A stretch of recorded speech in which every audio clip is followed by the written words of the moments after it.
Ustoz, bu savolni berish aslida to'g'rimi yo noto'g'rimi bilmadim, lekin aniqlik kiritgim keldi.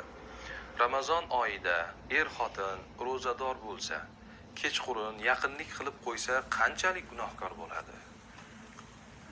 Alhamdulillah, vassalatu vassalamu ala rasulillah.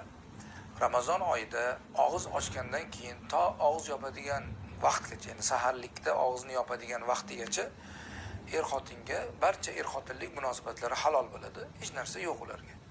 Faqat og'iz yopgandan to og'iz ochguncha bo'lgan davrda yemoq, ichmoq yoki o'sha xotinlik munosabatlarini qilmoq bu harom amal bo'ladi.